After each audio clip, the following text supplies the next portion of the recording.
Organisation of data, जो हमारा data होता है उसको कैसे ऑर्गेनाइज करते हैं वो हम लोग इस चैप्टर में देखेंगे। Organisation of data refers to, first of all organisation of data क्या होता है, उसका मीनिंग क्या होता है। Organisation of data refers to arrangement of figures का arrangement in such a form that comparison of the mass similar data may be facilitated, मतलब कि डाटा को इस तरह से अरेंज करना कि उसका डाटा का जो है वो कंपैरिजन हो सके। एंड फर्दर एनालाइज में बी पॉसिबल, उसका जो फ्यूचर में या फर्दर जो एनालाइज है उसका विश्लेषण किया जा सके। जैसे कि for example classification of data, data की क्लासिफिकेशन ऑफ डाटा क्या होता है, the process of grouping data according to their characteristics is known as classification of data. देखिए प्रोसेस ऑफ ग्रुपिंग डाटा एक ऐसा प्रोसेस जिसमें डाटा को क्या करते हैं, ग्रुपिंग में रखते हैं अकॉर्डिंग टू देयर कैरेक्टरिस्टिक्स, उसके कैरेक्टरिस्टिक्स के अकॉर्डिंगली उसको ग्रुप में रखते हैं, is known as classification of data. तो उस प्रोसेस को हम क्या बोलते हैं, classification of data. Objective of classification के ऑब्जेक्टिव्स क्या हैं, उसके उद्देश्य क्या हैं। Number 1, to simplify complex data. सबसे पहले क्या होता है, जो कॉम्प्लेक्स डाटा होता है उसको क्या करना होता है, क्लासिफिकेशन के जरिए हम लोगों ने सिंप्लीफाई करना होता है, उसको सिंपल वे में रिप्रेजेंट करना होता है। सेकेंड है टू फैसिलिटेट अंडरस्टैंड करने में जो डाटा वो इजी हो जाए, तो वो भी किसी से होगा, हमारा क्लासिफिकेशन से होगा। थर्ड है हमारा टू फैसिलिटेट कंपैरिजन, जब डाटे का कंपैरिजन करना हो तो कंपैरिजन किस बेस पे होगा, क्लासिफिकेशन के बेस पे। नेक्स्ट है to make analyse and interpretation easy, उसको डाटे को एनालाइज करना और उसको इंटरप्रेट करना इजी हो जाए, इसलिए उस डाटे को हम क्या करते हैं, क्लासीफाई करते हैं। नेक्स्ट है to arrange and put the data according to their common characteristics, data को अरेंज करना, उसको पुट करना कहीं पे किसके अकॉर्डिंगली, उसकी कॉमन कैरेक्टरिस्टिक्स के अकॉर्डिंगली। नेक्स्ट है टाइप ऑफ क्लासिफिकेशन के क्या क्या प्रकार हैं, कितने प्रकार हैं। तो नंबर 1 है हमारा ज्योग्राफिकल और स्पाइटल क्लासिफिकेशन। नेक्स्ट हमारा chronological classification, qualitative classification, quantitative classification और लास्ट में हमारा अल्फाबेटिकली क्लासिफिकेशन। मतलब कि 5 तरह की क्लासिफिकेशन होती हैं ये, geographical, chronological, qualitative, quantitative and last में अल्फाबेटिकल क्लासिफिकेशन। जियोग्राफिकल और स्पाइटल क्लासिफिकेशन क्या होती है, जब हम when the data classified according to geographical location, जब किसी डाटे को जियोग्राफिकल लोकेशन के अकॉर्डिंगली, जियोग्राफिकल मतलब भौगोलिक उसकी स्थिति के अकॉर्डिंगली या उसके region like state, cities, region, zone और एरिया के अकॉर्डिंगली जब उस डाटे को क्लासिफाई किया जाता है तो उसको हम बोलते हैं geographical classification. For example the production of food grains in India may be presented state wise in following manner, मतलब कि इंडिया में जो फसल होती है उसको हम स्टेट वाइज कैसे प्रेजेंट कर सकते हैं, इसमें इस फॉलोइंग मैनर में बताया गया है हम लोगों को, मतलब इस टेबल में बताया गया है, जैसे कि state wise estimate of production of food grains. तो ये कौन सी क्लासिफिकेशन हुई हमारी, ज्योग्राफिकल क्लासिफिकेशन, जहाँ पे हम लोगों को जो डाटा को क्लासिफाई किया हुआ है उसकी भौगोलिक स्थिति के अकॉर्डिंगली उसको डाटे को क्लासिफाई किया गया है। जैसे कि सीरियल नंबर 5 स्टेट बताई गई है इंडिया की, और name of states Andhra Pradesh, Bihar, Karnataka, Punjab and Uttar Pradesh. Total food grains 1000 में टन्स में शो किया गया है। ये सारा ही डाटा जो है वो किस क्लासिफाई किया गया है, ज्योग्राफिकल क्लासिफिकेशन के अकॉर्डिंगली। नेक्स्ट हमारा क्रोनोलॉजिकल क्लासिफिकेशन। क्रोनोलॉजिकल क्लासिफिकेशन में क्या होता है, व्हेन डाटा आर ऑब्जर्व, जब डाटा को ऑब्जर्व किया जाता है over a period of time, एक टाइम के अकॉर्डिंगली जब डाटे को ऑब्जर्व किया जाता है, the type of classification is known as chronological classification. तो इस तरह की क्लासिफिकेशन को हम क्या बोलते हैं, क्रोनोलॉजिकल क्लासिफिकेशन। जब डाटे को कैसे ऑब्जर्व किया जाता है, टाइम पीरियड के अकॉर्डिंगली, तो on the basis of its time of occurrence, इसका टाइम मतलब अकर कब हुआ है, कब ये डाटा कौन से उसमें हुआ है, टाइम ऑफ ऑक्यूरेंस के अकॉर्डिंगली जब डाटा को क्लासिफाई किया जाता है तो उसको हम बोलते हैं chronological classification. National income figures, जैसे कि national income figures, annual output of wheat, monthly expenditures of a house hold, daily consumption of milk. जिस भी डाटे को हम लोग टाइम के अकॉर्डिंगली क्लासीफाई करते हैं उसको हम बोलते हैं क्रोनोलॉजिकल क्लासिफिकेशन। आर सम, ये जो एग्जांपल्स हैं ये क्रोनोलॉजिकल क्लासिफिकेशन के एग्जांपल्स हैं। ये आगे हमारे कौन कौन से एग्जांपल आए हमारे, नेशनल इनकम फिगर्स, ठीक है, annual output of wheat monthly, और expenditure of house hold, daily consumption of milk, milk कितना कंज्यूम किया जा रहा है किसी हाउस होल्ड के द्वारा, etcetera are some example of chronological classification. For example we may present the figure of population or production, sales etc. as follows। मतलब कि इसमें क्रोनोलॉजिकल क्लासिफिकेशन में हम लोग जो पॉपुलेशन होती है उसको, या प्रोडक्शन होती है, या सेल्स एक्सेट्रा होती हैं, उसको हम फिगर्स के रूप में शो कर सकते हैं। तो जब हम डाटे को किसी टाइम के अकॉर्डिंगली, किसी क्वांटिटेटिव उसके अकॉर्डिंगली क्लासीफाई करते हैं तो उसको हम बोलते हैं क्रोनोलॉजिकल क्लासिफिकेशन। जैसे कि ये बताया गया पॉपुलेशन ऑफ इंडिया 1941 टू 1991, मतलब कि टाइम पीरियड आ गया ना बीच में, ठीक है, 41 से लेके 91। जब इस टाइम पीरियड के अकॉर्डिंगली डाटा को क्लासिफाई किया गया है तो तब हम बोलते हैं क्रोनोलॉजिकल क्लासिफिकेशन ऑफ डाटा। जैसे कि सीरियल नंबर बताया गया 1 2 3 4 5, और ईयर बताया गया है क्योंकि पॉपुलेशन जो हमारी 41 से लेके 41 से लेके 91 तक हम लोगों को बतानी है, तो 41 से 81, ठीक है। पॉपुलेशन इन करोड्स, 41 में कितनी थी 31.87 इन करोड्स, करोड्स मतलब ये करोड़ है।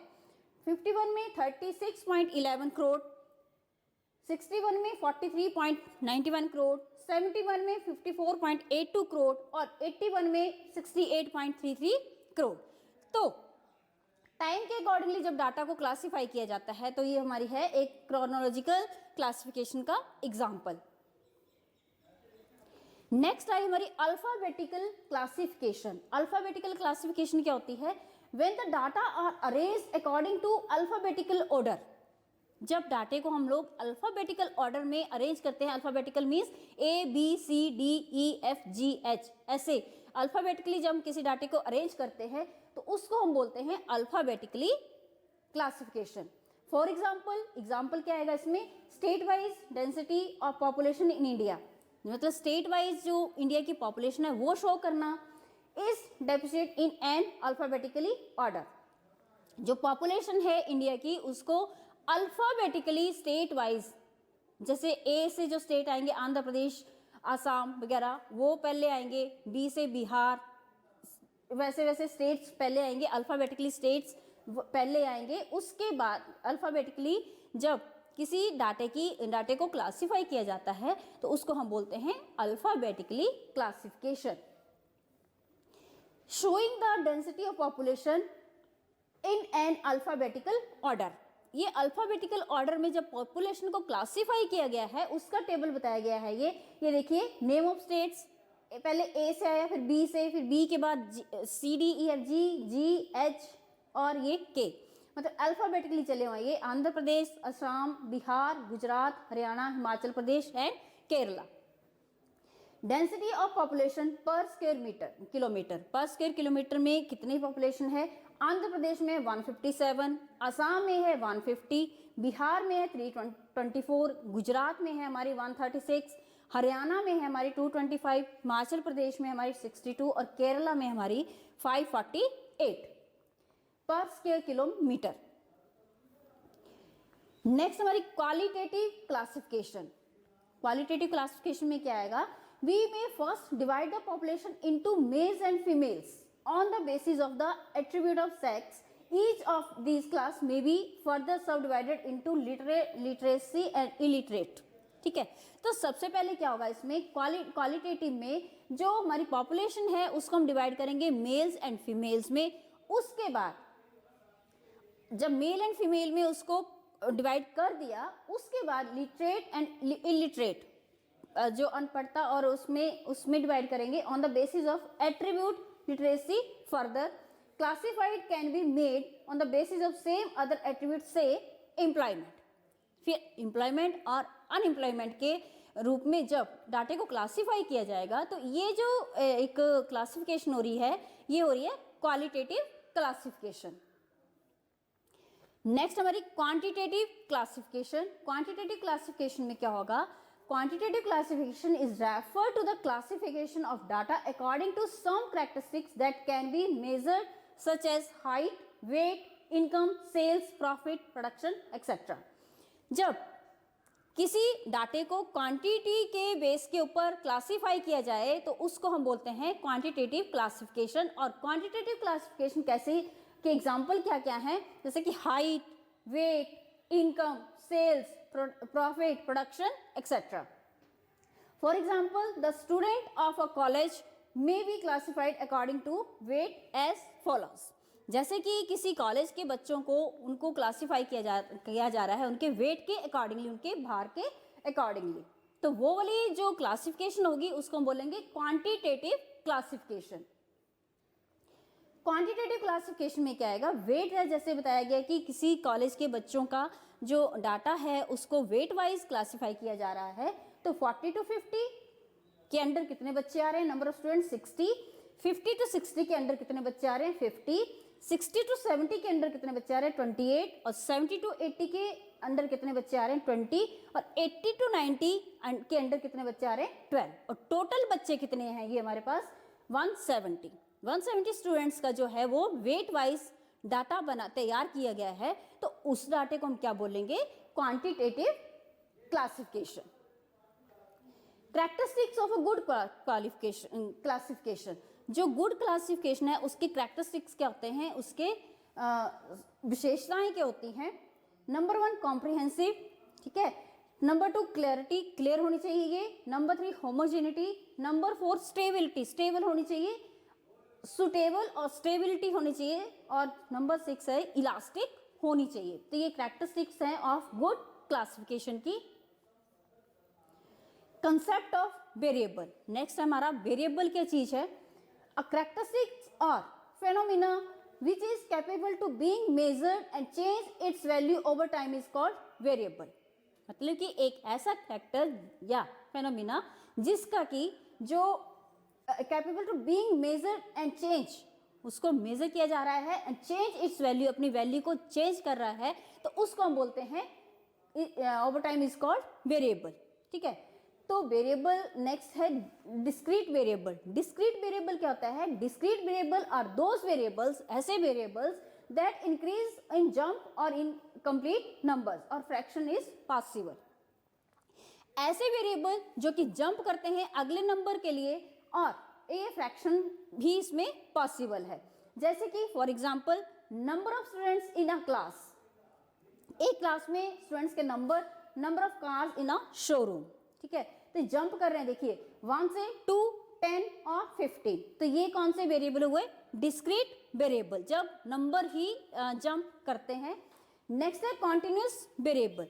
कॉन्टिन्यूस वेरिएबल है variables that assume a range of value और increase not in jump but continuously और in fraction are called continuous variables. मतलब कि ये वेरिएबल जो होते हैं वो जंप नहीं करते हैं लेकिन कॉन्टिन्यूसली ये बढ़ते जाते हैं। जैसे कि हाइट ऑफ बॉयज, बॉयज की हाइट क्या है? तो ये हाइट आएगी हमारी फुट में और इंचेस में। 5 foot 1 inch, 5 foot 3 inch and so on. और marks in any range, range marks कैसे आएंगे? 0 to 10, 10 to 15, 15 to 20। तो ये वाली जो सीरीज आ रही है, ये वाले जो वेरिएबल आ रहे हैं, इनको हम बोलेंगे कॉन्टिन्यूस वेरिएबल। और डिस्क्रीट वेरिएबल में क्या होता है? नंबर जो है वो सीधा ही जंप करता है। नेक्स्ट है स्टैटिस्टिकल सीरीज। स्टैटिस्टिकल सीरीज में क्या आएगा? Systematic arrangement of statistical data. Data को जो हम सिस्टमेटिकली अरेंज करते हैं तो उसको हम बोलते हैं स्टैटिस्टिकल डाटा। इसमें आएगा रॉ डाटा। रॉ डाटा क्या होता है हमारा? डाटा कलेक्शन इन ओरिजिनल और क्रिएट फॉर्म। जब डाटा को हम किसी ओरिजिनल उसमें से बेस से लेके आते हैं तो उसको हम बोलते हैं raw data. Series arranging of raw data in different classes according to given order और sequence is called series. Raw data को जब हम लोग क्या करते हैं? Arranging of raw data in different classes, अलग अलग क्लासेस में उसको अरेंज करते हैं एक ऑर्डर में और सीक्वेंस में, तो उसको हम बोलते हैं सीरीज। मतलब कि जब रो डाटे को हम अरेंज करते हैं किसी अच्छे तरीके से, मतलब कि सीक्वेंस में या ऑर्डर में, तो उसको हम बोलते हैं सीरीज। नेक्स्ट है conversion of raw data into series. Raw data को सीरीज में कैसे कन्वर्ट करना होता है, तो पहले आई हमारी individual series. Individual series without frequency, individual series और जिसमें फ्रीक्वेंसी नहीं आएगी। नेक्स्ट है फ्रीक्वेंसी सीरीज और series with frequency.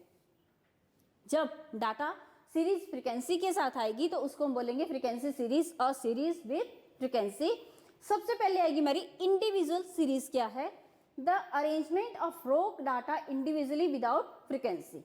Raw data को जब हम अरेंज करते हैं विदाउट फ्रीक्वेंसी तो उसको हम बोलते हैं इंडिविजुअल सीरीज। जब किसी डाटे की हमारे पास सिर्फ वो सीरीज ही होगी, उसके साथ फ्रीक्वेंसी नहीं होगी, तो उसको हम बोलेंगे इंडिविजुअल सीरीज।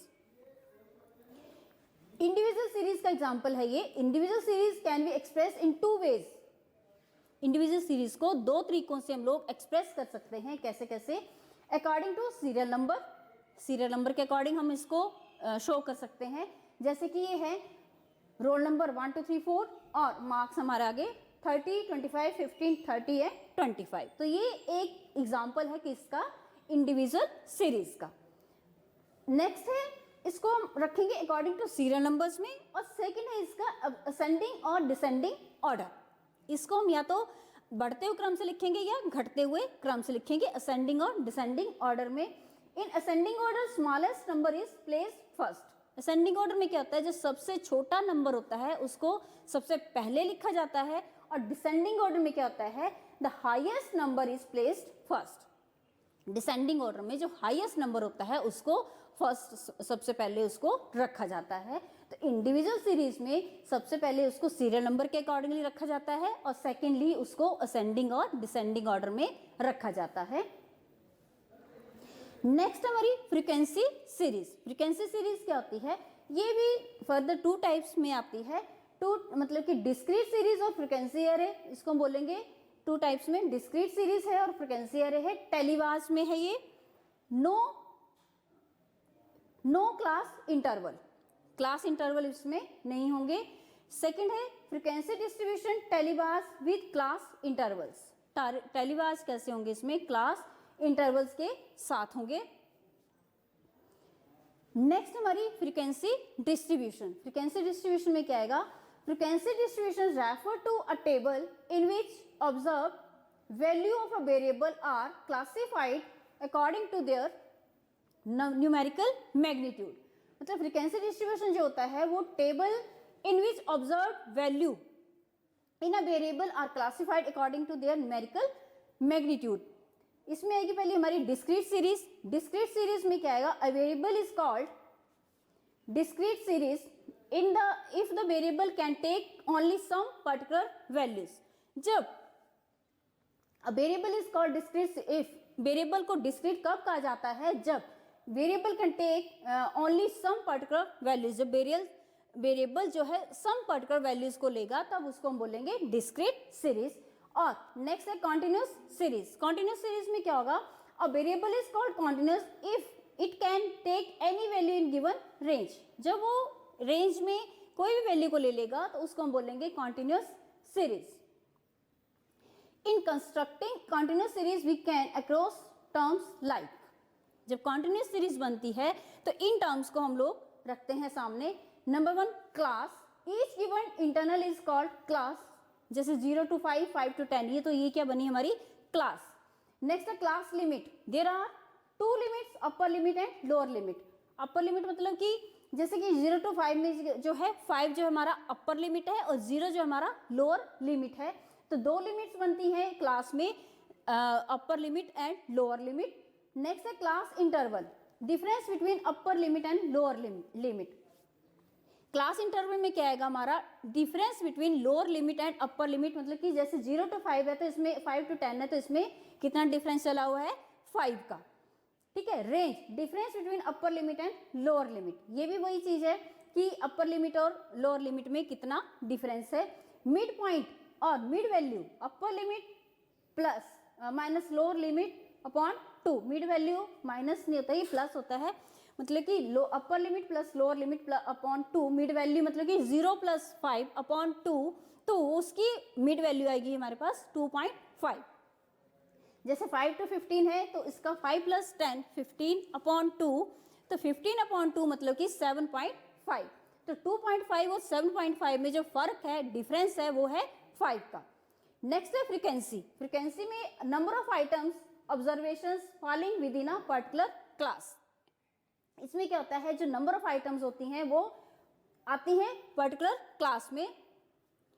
नेक्स्ट है इसकी एक्सक्लूसिव सीरीज। एक्सक्लूसिव सीरीज क्या होती है, excluding the upper limit of these classes all the items in the class included in the class.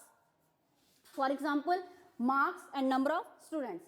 Marks जैसे 0 to 10, 10 to 20, 20 to 30, 30 to 40. Excluding means जो 0 to 10 है इसको exclude कर दिया है और 10 to 20 में आ गया है ये, और 20 to 30, 30 to 40. Excluding the upper limit of these classes, all the items of the class are included in the class itself.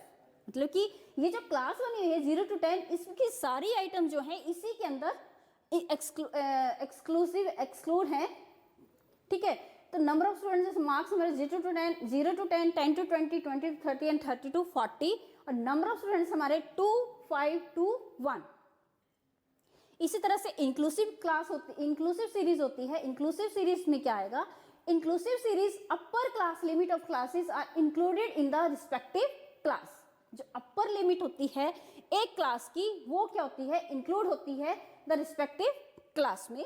जैसे कि मार्क्स है 0 to 9, 10 to 19 और 20 to 29, ये सारे ये एग्जाम्पल हमारे इंक्लूसिव सीरीज में। और नंबर ऑफ स्टूडेंट्स हमारी फ्रिक्वेंसी चली हुई हमारी 2, 5 एंड 2। नेक्स्ट है open end series. Open end series में क्या होगा, the lower limit is the first class and upper limit of the last class are not given. जब हम लोगों को क्लास में लोअर लिमिट या अपर लिमिट नहीं दी जाती है, फर्स्ट क्लास की जो लोअर लिमिट नहीं है हमारे पास, लास्ट क्लास की क्या है अपर लिमिट नहीं है हमारे पास, तो इस तरह की सीरीज को हम बोलते हैं ओपन एंड सीरीज। तो below 20 number of students 7, 20 to 30 number of students 6, 30 to 40 12, 40 to 50 5 and 50 and अब आ गए हमारे पास 3। तो इसकी कैसे निकालते हैं वैल्यू, जैसे 20 to 30 कितना डिफरेंस है 10 का, तो ये आएगा हमारा यहाँ पे पहली क्लास बनेगी हमारी 10 to 20 और लास्ट वाली क्लास जो बनेगी हमारी 50 to 60। नेक्स्ट है cumulative frequency series. Cumulative frequency series में क्या आएगा, it is obtained by successfully adding the frequency of the values the classes according to certain law. इसमें क्या होता है क्यूमुलेटिव फ्रीक्वेंसी में, इसमें फ्रीक्वेंसी होती जाती है, ठीक है। जैसे कि less than cumulative frequency distribution, the frequency of each class internal are added successfully. जब लेस देन दिया होगा हम लोगों को फ्रीक्वेंसी में, तो इसमें क्लास इंटरवल में ऐड की जाएगी फ्रीक्वेंसी, और जब मोर देन दिया होगा हम लोगों को, more than cumulative frequency distribution, the more then cumulative frequency is obtained by finding the cumulative totals of frequencies starting from the highest value of the variable of the lowest value। जब ऐसी दी होती है तो जो frequency होती है वो highest value से शुरू होती है हमारी। जैसे कि एग्जांपल दिया गया है, लेस देन फ्रीक्वेंसी का है हमारे पास, ये नॉर्मल है हमारे पास, मार्क्स दिए गए हैं 0 to 10, 10 to 20, 20 to 30, 30 to 40, 40 to 50 and 50 to 60। और नंबर स्टूडेंट हमारे पास 2, 5, 10, 12, 17 एंड 4। उसके बाद टोटल नंबर फ्रीक्वेंसी का टोटल क्या है हमारे पास 50।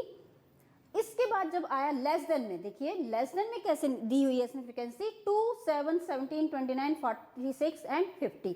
मतलब इसमें जो फ्रीक्वेंसी आएगी हमारी माइनस करके आएगी, पहले आएगी 2, फिर 7 माइनस 2, फिर 17 माइनस 7, 29 माइनस 7, 46 माइनस 29, और लास्ट में आएगी हमारी 50 माइनस 46। इसमें दी हुई है मोर देन में, कैसे दी हुई है, मोर देन में 0, 10, 20, 30, 40, 50, और नंबर ऑफ स्टूडेंट्स में हमारा 50, 48, 43, 33, 21 एंड 4। तो पहली फ्रीक्वेंसी कैसी आएगी हमारी 50 माइनस 48, 48 माइनस 43, 43 माइनस 33, 33 माइनस 21 और 21 माइनस 4। Thank you.